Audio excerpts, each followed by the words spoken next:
Hari ini, mari kita ambil masa untuk mempelajari firman Tuhan dengan kubah bertajuk Orang yang Menyampaikan Cahaya. Buku 1 Yohanes bab 1 tertulis, Tuhan adalah terang. Mengenai cahaya itu, buku Yohanes bab 1 juga memberitahu kita bahawa cahaya itu melampangkan Kristus. Apabila Tuhan menciptakan cahaya, Dia meletakkan unsur yang tersembunyi. Maksudnya, kehendak Tuhan yang mendalam terkandung dalamnya. Bukankah tertulis, apabila Dia menciptakan langit dan bumi, tiada apapun diciptakan tanpa kehendaknya? Apabila kita melihat sifat cahaya, di manakah bayang apabila orang menghadapi cahaya? Bayang berada di belakang. Namun, bagaimanakah jika kita membelakangi cahaya? Bayang selalu menghalang di depan kita. Dalam arti kata lain, apabila kita maju kepada Tuhan yang merupakan cahaya, bayang atau kegelapan tidak dapat menghalang kita. Apabila Tuhan menciptakan cahaya, Dia menciptakannya dengan kehendak seperti itu. Jadi, Alkitab menggambarkan Tuhan sebagai cahaya. Apabila kita memandang Tuhan dan selalu maju ke arahnya, kegelapan tidak dapat menghalang di depan. Sebaliknya, jika kita membelakangi Tuhan yang merupakan cahaya, bayang akan mulai menghalang kita. Jadi, jika kita melihat orang yang menyampaikan cahaya pada zaman Bapa, Anak dan Roh Kudus, pada zaman Bapa, orang yang menyampaikan cahaya ialah Abraham, Ishak, Yakub, Nuh, Gideon dan nabi-nabi seperti Yesaya, Yeremia dan Nabi Yehezkiel. Mereka lah orang yang diamanahkan untuk menyampaikan cahaya. Mereka lah orang yang menunjukkan dan memberitakan kemuliaan Tuhan, yaitu cahaya. Pada zaman Anak, Petrus, Yohanes, Yakobus, rasul-rasul lain dan orang kudus gereja awal menginjil serta membuktikan Kristus sebagai cahaya. Kita yang hidup pada zaman Roh Kudus ialah orang yang menyampaikan cahaya bermisi untuk beritakan Kristus Ansang Hong dan Ibu Syurgawi Yerusalem Baru yang merupakan cahaya. Menurut 66 buah buku Alkitab, orang yang menyampaikan cahaya seperti Elia ada banyak kesukaran. Namun, akhirnya Tuhan selalu menyertai mereka dan memberi mereka kemenangan, membantu dan memberkati mereka dalam segala hal. Kini juga, kita mungkin menghadapi banyak kesukaran apabila kita menyampaikan cahaya iaitu memberitakan Tuhan. Namun, janganlah kita lupa bahawa Tuhan sentiasa membantu kita. Betul? Mari kita pastikan ini dalam buku 1 Yohanes bab 1. Mari kita lihat buku 1 Yohanes bab 1 ayat 5. Buku 1 Yohanes bab 1 ayat 5 tertulis, Dan inilah berita yang telah kami dengar dari Dia dan yang kami sampaikan kepada kamu. Tuhan adalah apa? Terang. Dan di dalam Dia sama sekali tidak ada kegelapan. Jika kita katakan bahawa kita beroleh persekutuan dengan Dia, namun kita hidup di dalam kegelapan, maka bagaimana kita berdusta dan kita tidak melakukan kebenaran. Tetapi jika kita hidup di dalam terang, sama seperti Dia ada di dalam terang, maka kita beroleh persekutuan seorang dengan yang lain. Dan antara Yesus, anaknya itu, menyucikan kita daripada segala dosa. Dalam buku 1 Yohanes bab 1 ayat 5-7, Alkitab mendefinisikan Tuhan sebagai apa? Terang. Namun, apabila kita melihat zaman ini secara rohani, manusia di dunia lebih suka apa daripada cahaya? Manusia lebih menyukai kegelapan daripada terang. Mari kita lihat buku Yohanes bab 3 ayat 19. Bab 3 ayat 19 tertulis, Dan inilah hukuman itu. terang telah datang ke dalam dunia. Maksudnya, Tuhan telah datang ke dunia. Tetapi manusia lebih menyukai apa? Kegelapan daripada terang. Sebab perbuatan mereka bagaimana? Jahat. Sebab barang siapa berbuat jahat, membenci terang dan tidak datang kepada terang itu, supaya perbuatan-perbuatannya yang jahat itu tidak nampak. Tetapi barang siapa melakukan yang benar, ia datang kepada terang, supaya menjadi nyata bahawa perbuatan-perbuatannya dilakukan dalam Tuhan. Secara rohani, dunia lebih menyukai kegelapan daripada cahaya. Maksudnya, mereka berada dalam situasi yang jauh daripada Tuhan. Dalam situasi rohani ini, kita semua anak Sion harus jadi orang yang menyampaikan cahaya. Bukan? Alkitab tertulis bahawa Nabi Yeremia juga menghadapi banyak kesukaran semasa menyampaikan cahaya atau memberitakan firman Tuhan. Namun, dia tidak mengalah. Jika tidak menginjil, dia tidak dapat menahan kesusahan hatinya. Dengan semangat itu, dia keluar lagi dengan firman Tuhan. Orang yang menyampaikan cahaya mungkin menghadapi halangan atau mengalami kesukaran pada setiap zaman. Namun akhirnya, mereka semua tinggal dalam kasih Tuhan. Pada saat ini, semua Nabi Yeremia, Yesaya, Mika, Musa dan Abraham, semua sedang menikmati kemuliaan dan penghiburan yang besar di dalam pangkuan Tuhan di syurga. Betul? Orang yang menyampaikan cahaya tidak fikir-fikir tentang kesukaran yang sementara di bumi. Melalui 66 buah buku Alkitab, kita dapat mempelajari betapa berusahanya mereka memberitakan Tuhan pada zaman Bapa, zaman Anak dan zaman Roh Kudus. Tuhan banyak menggalakkan dan menguatkan orang yang menyampaikan cahaya dengan berkata, "Sekarang semua bangkit dan sinarkanlah cahaya Yerusalem." Alkitab berkata, semua orang di dunia lebih menyukai kegelapan daripada cahaya. Jadi kita harus sinarkan cahaya kebenaran Tuhan dengan kuat. Mari kita lihat buku Yesaya bab 60 ayat 1.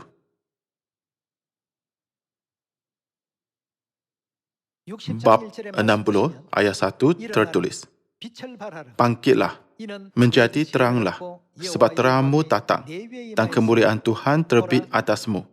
Sebab sesungguhnya kegelapan bagaimana? Menutupi bumi, dan kegelaman bagaimana? Untuk halang orang membezakan antara yang benar dan yang salah, kegelaman menutupi bangsa-bangsa. Tetapi terang Tuhan terbit atasmu, dan kemuliaannya menjadi nyata atasmu. Bangsa-bangsa bertuyun-tuyun datang kepada terangmu, dan raja-raja kepada cahaya yang terbit bagimu."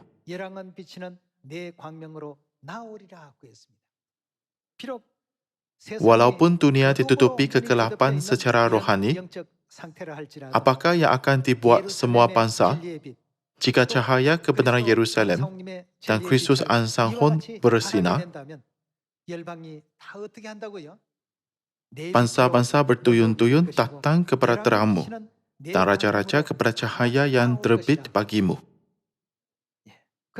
Kalau begitu, apakah yang harus kita buat dengan cahaya Bapa dan Ibu? Kita harus menyampaikannya dengan kuat, bukan? Misi ini telah diberikan kepada orang yang menyampaikan cahaya. Alkitab berkata bahawa Tuhan ialah cahaya. Namun, jika kita menyembunyikannya di dalam tanah, ia tidak dapat memainkan peranannya sebagai cahaya. Kita perlu terus menyatakannya, bukan? Buku Roma bab 13 tertulis, "Saatnya telah tiba bagi kamu untuk bangun dari tidur." Bilakah orang bangun dari tidur? Jika tiada cahaya, orang semua tidur sahaja. Apabila gelap, ikan yang ditangki tidak dapat membezakan siang dengan malam dan tidur. Namun, Apabila ada cahaya, ikan menjadi aktif, tidak kira sama ada itu siang atau malam. Melihat hal itu, apabila semua anak sion memancarkan cahaya kebenaran Bapa dan cahaya kemuliaan Ibu, bagaimanakah dengan cahaya? Sekarang, masa adalah seperti matahari sudah di tengah langit dan menyinari seluruh bumi. Jadi kita tidak boleh berehat, bukan? Untuk membangunkan dunia dan semua saudara-saudari yang tidur secara rohani, ada sesuatu yang harus kita lakukan. Kita harus banyak menyampaikan cahaya kebenaran, yaitu cahaya Bapa dan Ibu. Hanya apabila cahaya ini terus bersinar, kegelapan yang meliputi semua orang akan hilang. Hal ini tertulis dalam buku Yesaya bab 60, sambung dengan ayat 4. Angkatlah mukamu dan lihatlah ke sekeliling. Mereka semua bagaimana datang berhimpun kepadamu. Anak-anakmu laki-laki datang dari jauh dan anak-anakmu perempuan digendong. Bilakah ini akan berlaku? Apabila kita bersinar. Sepanjang festival penginjilan perayaan Bontot Tahun, banyak anak Sion di seluruh dunia kembali ke pangkuan Tuhan. Kita dapat mendengar haruman Sion bahawa banyak orang di seluruh dunia mendengar berita Bapa dan Ibu serta kembali ke Sion. Sekarang, seluruh dunia sedang menunggu Bapa dan Ibu. Banyak orang berfikir, dari sudut pandangan ramalan, masa untuk cahaya sudah datang. Masa untuk matahari terbit pada waktu pagi sudah tiba. Banyak orang sedang menunggu. Banyak orang yang dikurung dalam kegelapan sedang menunggu cahaya kebenaran Bapa dan Ibu. Jadi, dalam buku Wahyu bab 22, roh dan pengantin perempuan muncul serta memanggil manusia. Bukan? Bapa dan Ibu yang merupakan cahaya berada di Sion. Jadi kita harus cepat buat apa? Cepat kembali ke Sion tanpa berengah-lengah. Mari kita lihat buku Wahyu bab 22 ayat 17. Buku Wahyu bab 22 ayat 17. Roh dan pengantin perempuan itu berkata, marilah. Dan barang siapa yang mendengarnya, hendaklah ia berkata, marilah. Dan barang siapa yang haus, hendaklah ia datang. Dan barang siapa yang mau, hendaklah ia mengambil air kehidupan dengan cuma-cuma. Roh dan pengantin perempuan bermaksud Tuhan Bapa dan Tuhan Ibu. Tuhan Bapa dan Tuhan Ibu berkata, mereka sedang berseru kepada semua manusia. Mereka sedang berkata, kami berada di sini, Sion. Cepat kembalilah ke Sion. Semua anak Sion, kitalah orang yang menyampaikan cahaya. Orang yang diselamatkan pada zaman Bapa memberitakan Yehova sebagai nama penyelamat. Orang yang menyampaikan cahaya pada zaman anak memberitakan nama Yesus kepada semua orang. Kita yang hidup pada zaman ini juga ada misi untuk menyampaikan cahaya. Misi untuk memberitakan Roh Kudus dan pengantin perempuan, yaitu Ibu Syurgawi Yerusalem ini direkodkan dalam Alkitab. Jadi kita tidak boleh berdiam diri. Jika kita berdiam diri, roh kita akan berada dalam bahaya. Kita tidak boleh tinggal diam. Kita ialah orang yang diberi misi untuk menyampaikan cahaya. Ramalan berkata bahawa apabila cahaya disampaikan, kegelapan yang menutupi semua orang akan disingkirkan. Kemuliaan Bapa dan Ibu akan diberitakan sepenuhnya, serta saudara-saudara kita yang hilang akan berkumpul dan kembali ke Sion. Bukan? Kita harus percaya ramalan lebih daripada apa-apapun. Apabila kita melihat ramalan, fikirlah apakah peranan dan misi orang yang menyampaikan cahaya dalam ramalan ini. Kita harus mengenal dan berfahaman dengan betul. Selain itu, kita harus beritakan kemuliaan Tuhan kepada semua bangsa dengan kebenaran yang diajar olehnya, serta kasih dan pengabdiannya demi keselamatan kita. Pada zaman Bapa, Nabi Yeremia menerima misi untuk menyampaikan cahaya. Dia banyak dianiaya oleh kawan-kawan di sekeliling. Kesakitan itu susah ditanggung. Jadi dia berfikir, aku tidak akan beritakan firman Tuhan lagi. Namun, apabila pulang ke rumah, dia berasa susah hati, sehingga tidak dapat menahan kalau dia tidak menginjil. Dia berfikir, mereka diselamatkan hanya apabila aku menginjil. Mari kita lihat bapa itu. Buku Yeremia bab 20, ayat 7.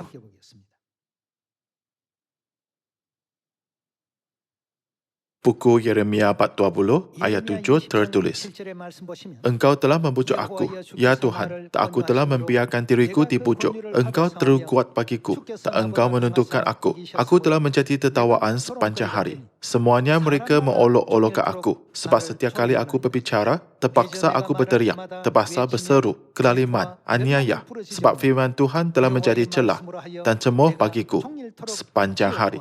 Tetapi apabila aku berfikir, aku tidak mahu mengingat dia dan tidak mahu mengucapkan firman lagi demi namanya. Maka dalam hatiku ada sesuatu yang seperti apa? Api yang menyala-nyala, terkurun dalam tulang-tulangku. Aku berlelah-lelah untuk menahannya, tetapi aku tidak sanggup. Nabi Yeremia menginjil kepada jiran, kawan, dan bahkan kenalan.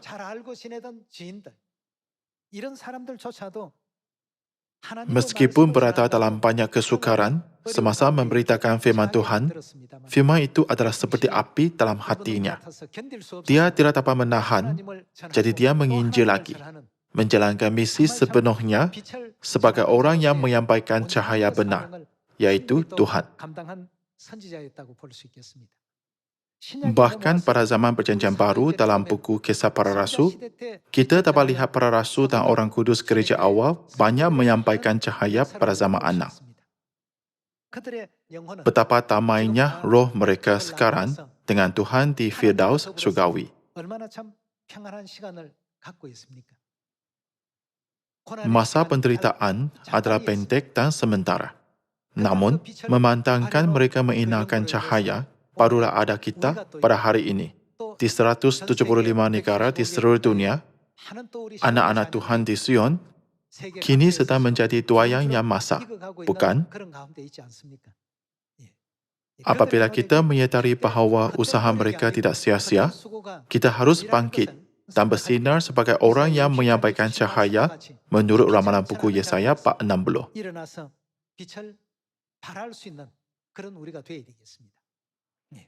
Janganlah kita berdiam diri, tetapi menjadi anak Sion yang memberitakan Tuhan Bapa dan Tuhan Ibu kepada semua orang di sekeliling. Walaupun dunia lebih menyukai kegelapan daripada cahaya, marilah kita pimpin mereka bertaubat agar mereka lebih menyukai cahaya daripada kegelapan. Tuhan telah memberi kita masa untuk bertaubat sepanjang 6,000 tahun. Dia memberi peluang pada zaman Bapa, zaman Anak, dan zaman Roh Kudus. Sekarang, kita sudah kesuntukan masa, bukan?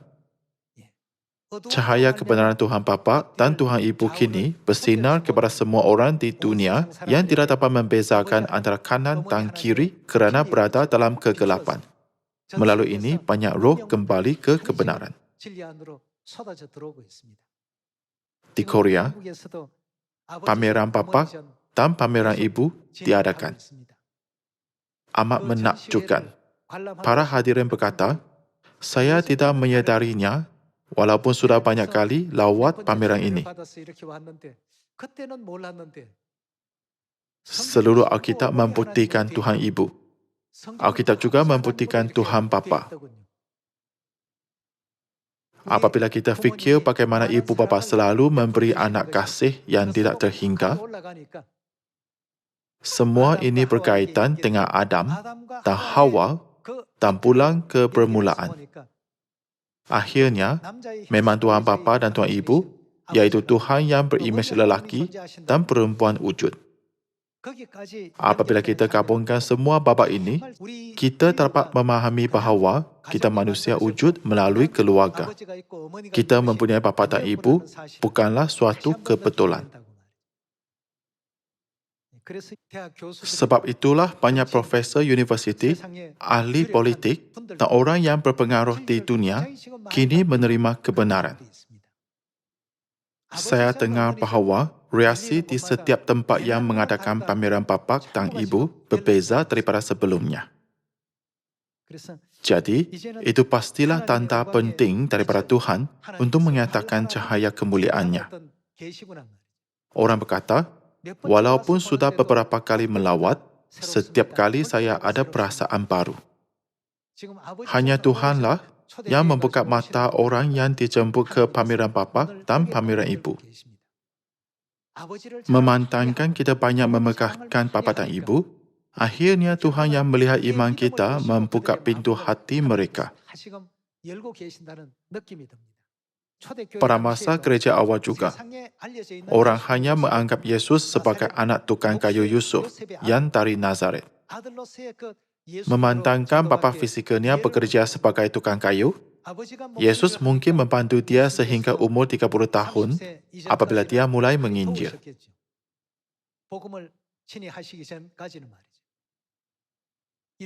Oleh itu, banyak orang mengenal Yesus sebagai tukang kayu.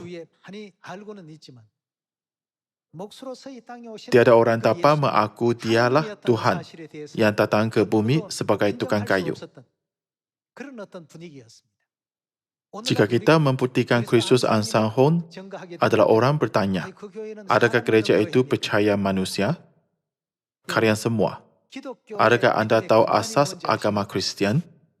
Doktrin agama Kristian yang pertama dan terpenting adalah percaya Tuhan yang datang ke bumi sebagai manusia. Namun, gereja-gereja kini bahkan menafikan hal ini pun. Gereja awal yang ditubuhkan oleh Tuhan 2000 tahun lalu, apabila dia datang ke bumi dalam badan, ialah gereja Tuhan. Sekurang-kurangnya, semua gereja harus mengakui kebenaran bahawa Tuhan dapat datang ke bumi ini dalam badan. Namun, kini mereka tidak mau mengakui kebenaran ini pun. Jadi Tuhan berkata apa? Semua orang bangkitlah. Selepas itu bagaimana?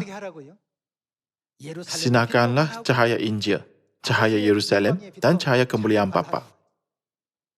Jadi orang kudus gereja awal memberita sungguh-sungguh bahawa Yesus yang dianggap sebagai tukang kayu yang pada masa itu ialah Tuhan.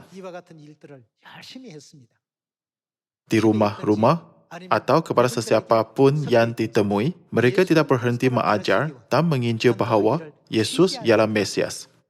Hal ini muncul beberapa kali dalam buku Kisah Para Rasul. Maksudnya, mereka bekerja keras untuk menyampaikan cahaya. Kita sendiri tidak dapat membezakan keadaan rohani pada zaman ini. Hari ini, Tuhan memberitahu kita melalui Alkitab. Dunia sekarang ditutupi kegelapan sepenuhnya. Kegelapan telah menutupi seluruh bumi. Jadi, cepatlah bangkit. Kemudian buat apa? Memancarkan cahaya untuk menghalau kegelapan. Dengan demikian, anak-anakmu laki-laki datang dari jauh, dan anak-anakmu perempuan digendong. Mereka semua datang berhimpun. Melalui buku Yesaya 460, Tuhan beritahu kita apa yang harus dibuat pada zaman ini. Kita semua harus jadi orang yang memberitakan kemuliaan Yerusalem dan membuktikan kemuliaan Kristus Ansanghon. Orang inilah orang yang menyampaikan cahaya. Mari kita lihat firman Tuhan dalam buku Kisah Para Rasul bab 4. Buku Kisah Para Rasul bab 4 ayat 11.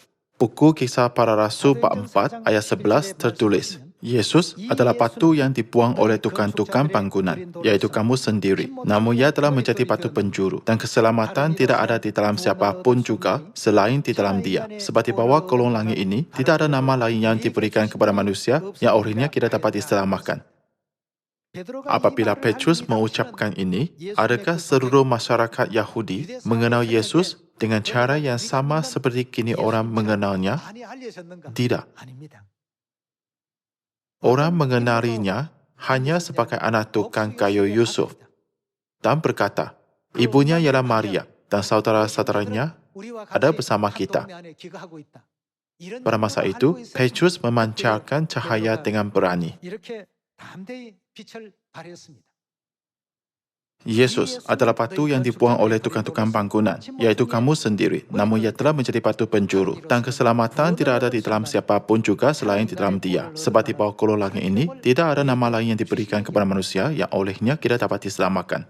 Tapatkah kalian menginjil seperti itu? Firman ini ditulis dengan ringkas dalam Alkitab, jadi adakah mudah untuk melakukannya? Sebenarnya, sangat susah untuk melakukannya pada zaman itu. Namun, apabila Petrus memancarkan cahaya seperti itu, Tuhan menggerakkan hati dan membuka minda banyak orang terhadap kebenaran. Sehari ada 3,000 dan bahkan 5,000 orang bertaubat dan mulai datang ke pangkuan Tuhan. Apakah situasi gereja awal pada masa itu? Alkitab tertulis ada lebih daripada 500 saudara.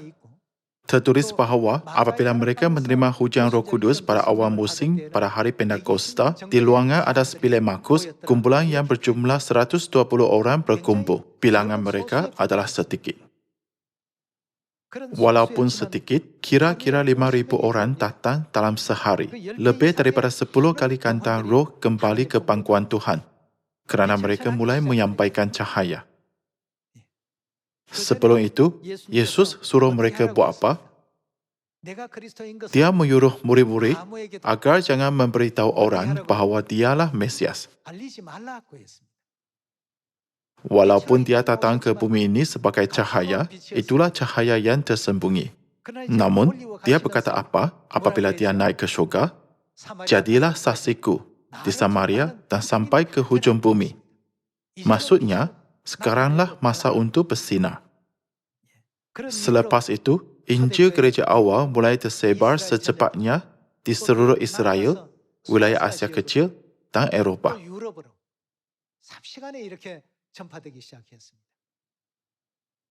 Kalian semua gereja ini dirancangkan dan dibuat oleh Tuhan. Hari ini, kitalah yang harus menjalankan misi untuk menyampaikan cahaya. Tidak ada nama lain yang diberikan kepada manusia yang olehnya kita dapat diselamatkan kecuali Yesus. Kita harus seru yang sama. Tidak ada nama lain yang olehnya kita dapat diselamatkan kecuali Kristus Ansang Hong. Masa untuk kita serukan ini, zaman Roh Kudus sudah tiba. Cahaya itu harus diketahui kepada banyak roh. Sebelum cahaya disampaikan, hanya ada 120 orang kudus. Kemudian, beberapa orang lagi berkumpul sampai ada kira-kira 500 saudara. Namun selepas mereka mula menyampaikan cahaya, nombor itu sudah tidak penting. Sama seperti Bapa yang hebat dan meletak ini, gereja kita juga sama. Apabila Bapa berada dalam badan, situasi pada masa itu adalah sama seperti gereja awal. Janganlah memberitahu sesiapa pun bahawa saya ialah Mesias, katanya.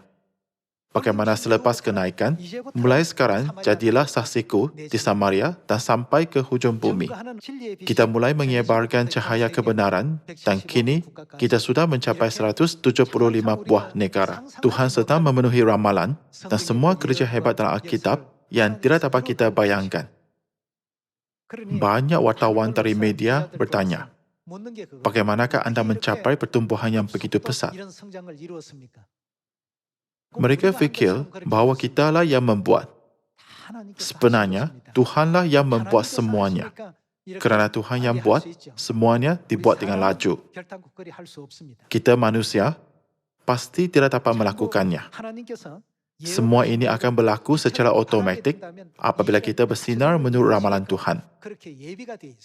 Setiap kali, apabila semua ahli keluarga Sion menginjil, tolonglah beritakan bapa dan ibu dengan sepuas-puas hati. Jika ada Tuhan bapa, bukankah juga harus ada Tuhan ibu? Hanya demikian, barulah kita boleh berkata, kita ialah anak lelaki dan anak perempuan Tuhan, bukan? Memandangkan bapa dan ibu ada tertulis dalam Alkitab sebagai cahaya kita juga harus jadi anak cahaya. Jika bapa ialah cahaya dan ibu ialah cahaya, anak-anak mereka juga pastilah cahaya. Sebab itulah Tuhan suruh kita menjadi garam dan cahaya dunia, bukan? Mari kita menjadi anak-anak cahaya yang mengatakan ajaran-ajaran bapa dan ibu.